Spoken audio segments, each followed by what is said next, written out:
Eu queria aproveitar agora para entrar um pouquinho mais especificamente em preço e perspectivas de alguns criptos, aproveitar que a gente está aqui. A primeira coisa que eu sempre olho assim é correlação. Né? Então, assim, cara, você pegar sei lá, até pouco tempo atrás, 2 anos, cripto era Bitcoin com beta maior, né? Então, você põe Bitcoin ia todo mundo, só que você tinha ali uma variação maior em relação a ele. Isso aqui de algum tempo para cá mudou, né? A gente vê alguns setores, algumas coisas que mesmo às vezes Bitcoin sobe e cai, então assim, você tem algumas coisas mais específicas.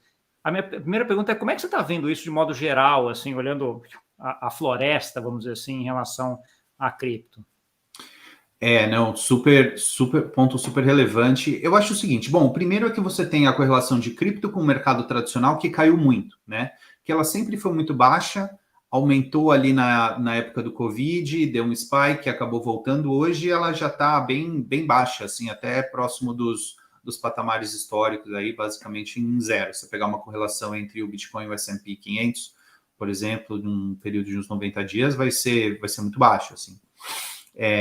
Que acho que é uma coisa interessante. Nesse tipo de correlação aqui, o que eu vejo é quando o mercado azeda, as correlações sobem.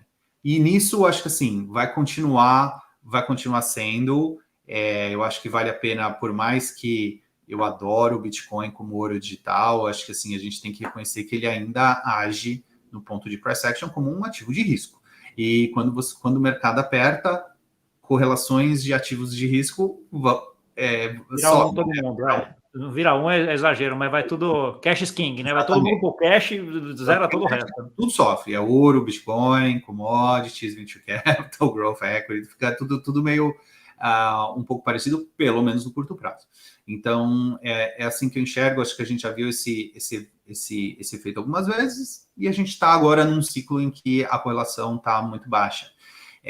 Que eu acho que assim é super interessante. Assim, são poucos ativos que você consegue ver que tem essa correlação baixa por período de tempos relativamente longos. Para a construção de portfólio, eu ainda acho que é um fator importante para levar em consideração cripto como um ativo com correlação baixa. Não sempre, mas por parte importante do tempo.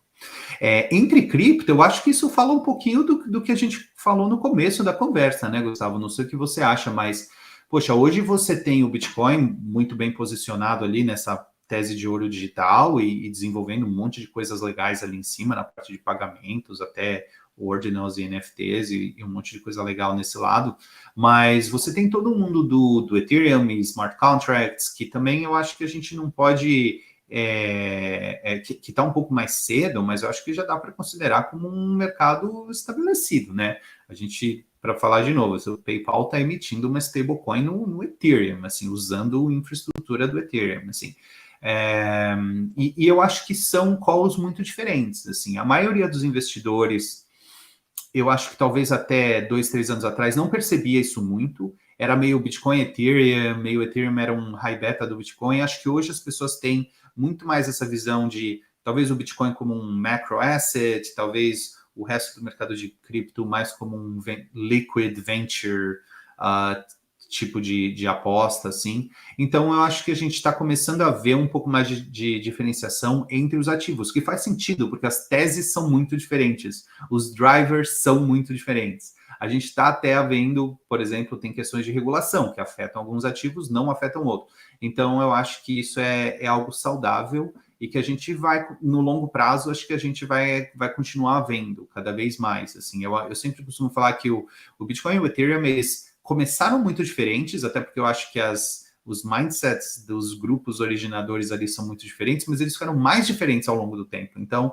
eu acho que eu acho legal ver, e eu acho que a gente vai continuar vendo essas correlações entre criptoativos caindo. Elas não são tão baixas ainda, não, né? E até em alguns momentos elas são bem relativamente altas, mas eu acho que é importante a gente começar a diferenciar essas teses dentro do mercado de cripto.